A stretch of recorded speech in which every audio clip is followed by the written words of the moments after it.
നമസ്കാരം. എല്ലാ ദിവസവും രാവിലെയുള്ള പ്രീ മാർക്കറ്റ് റിപ്പോർട്ടിലേക്ക് കിടക്കാം. വളരെയധികം പ്രത്യേകതകളുള്ള ഒരു മാർക്കറ്റാണ് നമുക്ക് ഇന്നലെ കിട്ടിയത്. നിഫ്റ്റി 2 മാസത്തിൽ ഉള്ളിലുണ്ടാക്കിയ ഏറ്റവും വലിയ റാലി 22,800 എന്ന് പറയുന്ന റേഞ്ച്, ആ ഒരു റെസിസ്റ്റൻസ് മറികടക്കാൻ പറ്റിയത്. കൂടാതെ തന്നെ FISൻ്റെ ഭാഗത്തു നിന്നുള്ള ഒരു ബൈയിങ് 1463 കോടി രൂപയുടെ ബൈയിങ്.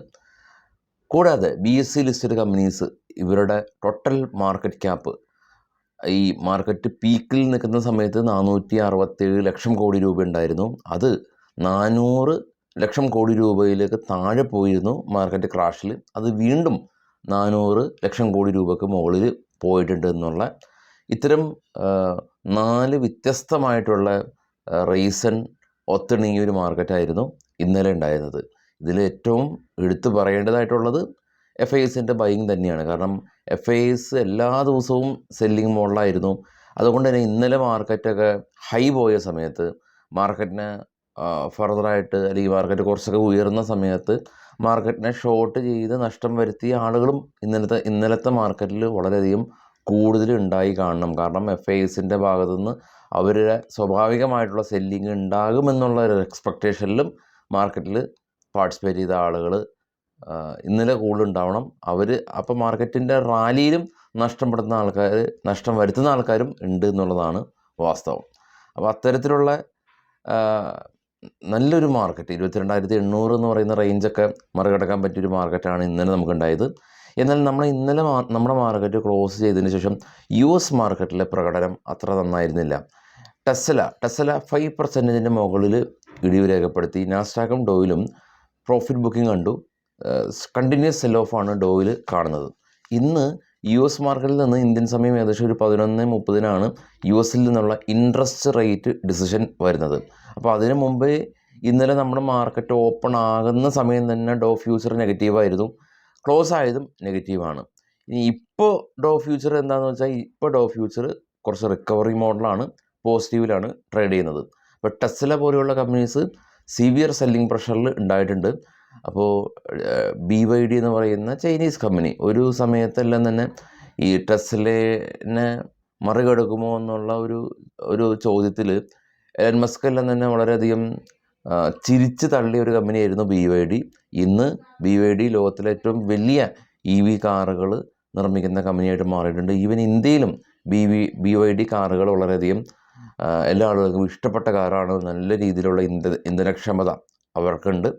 അപ്പോൾ ഈ ഇന്ത്യയിലേക്ക് ഈ എലൻ മസ്ക് സ്റ്റാർലിങ്ക് എല്ലാം തന്നെ ദുരിതഗതിയിൽ വരുന്നതിൻ്റെ വേറൊരു കാരണവും ടെസ്ലയും കൂടി വരികയാണ്. അപ്പോൾ ടെസ്ല കാറുകൾക്ക് അങ്ങനെയുള്ള ഇൻ്റർനെറ്റ് ആവശ്യകത ഉണ്ടാകും എന്നുള്ളൊരു പെർസ്പെക്റ്റീവിലാവണം ഈ സ്റ്റാർലിങ്ക് കൂടി ഒരുമിച്ച് വരുന്നത്. അപ്പോൾ അത്തരം കാര്യങ്ങളാണ് ഗ്ലോബൽ മാർക്കറ്റിലുള്ളത്. കൂടാതെ തന്നെ ട്രംപും പുടിനും തമ്മിലുള്ള ധാരണയിൽ സീസ് ഫയർ എല്ലാം തന്നെ 1 മന്തിലേക്ക് നടത്താൻ പുടിൻ തയ്യാറായി എന്നുള്ള ന്യൂസാണ്. ഇനി ADRലേക്ക് നോക്കുമ്പോൾ പൊതുവേ ഒരു ഐറണിയായിട്ട് കണ്ടിട്ടുള്ളത്, വിരോധാഭാസമായിട്ട് കണ്ടിട്ടുള്ളത്, ICICI ബാങ്ക് ഇന്നലെ ഇവിടെ നല്ല ശക്തമായ റാലി രേഖപ്പെടുത്തിയിരുന്നു.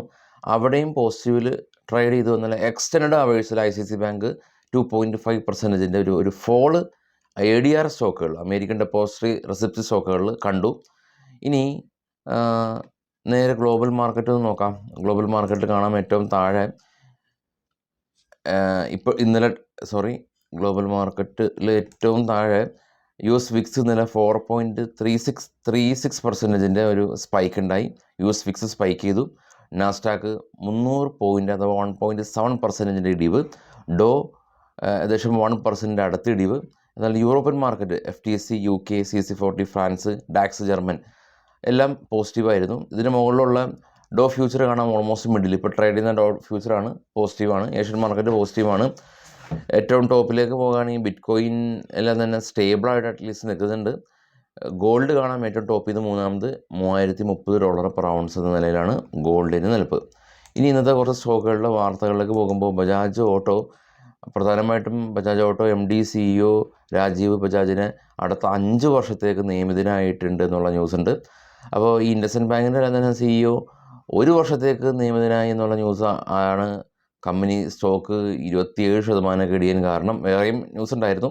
അപ്പോൾ നിയമിതരാകുന്നത് മിനിമം 3 വർഷത്തേക്കാകുമ്പോഴാണ് അതൊരു പോസിറ്റീവ് ഇമ്പാക്റ്റ് ആവുന്നത്. ഇപ്പോൾ രാജീവ് ബജാജ് 5 വർഷത്തേക്കാണ് നിയമിതനാവുന്നത്. കൂടാതെ തന്നെ കമ്പനി 1500 കോടി രൂപ ഫണ്ട് ഇൻഫ്യൂസ് ചെയ്യുന്നുണ്ട്. ഇതെല്ലാം തന്നെ ഷോക്കിംഗ് ന്യൂസുകളാണ്, ബൈ സെൽ റെക്കമെൻഡേഷൻ അല്ല. ഇനി സൈഡസ് ലൈഫ് സയൻസ് കമ്പനി ഇവർ ഒരു ഫാർമ കമ്പനിയാണ്. ഇവിടെ പുതിയ മെഡിസിന് ഡ്രഗ് കൺട്രോൾ അതോറിറ്റിയുടെ അംഗീകാരം ലഭിച്ചു. യെസ് ബാങ്ക് കമ്പനിക്ക് ഇൻകം ടാക്സ് ഡിമാൻഡ് നോട്ടീസ് കിട്ടിയിട്ടുണ്ട് 145 കോടി രൂപയുടെ. പ്രീമിയർ എക്സ്പ്ലോസീവ് കമ്പനിക്ക് 18 കോടി രൂപയുടെ ഓർഡർ കിട്ടിയിട്ടുണ്ട്. Supreme petro chemical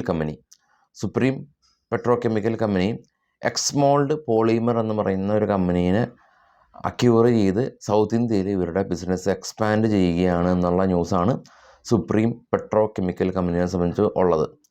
നെസാറ tech mobile gaming കമ്പനിയാണ്. നെസാറ ടെക് അവർ അബ്സല്യൂട്ട് സ്പോട്ട് എന്ന് പറഞ്ഞ കമ്പനീനെ അക്യൂർ ചെയ്തതായിട്ടുള്ള ന്യൂസ് ഉണ്ട്. നെസാറ ടെക്. വിപ്രോ കമ്പനി IT കമ്പനിയാണ്. അപ്പോൾ ആപ്പിൾ ഇന്ത്യയിൽ ഇവരുടെ ബിസിനസ് എക്സ്പാൻഡ് ചെയ്യുകയാണ്. അപ്പോൾ ആപ്പിൾ വിപ്രോ ആയിട്ട് കൊളാബ് ചെയ്യും എന്നുള്ള ന്യൂസുകളാണ് ഇപ്പോൾ ഈ മൊമെൻറ്റിലുള്ളത്.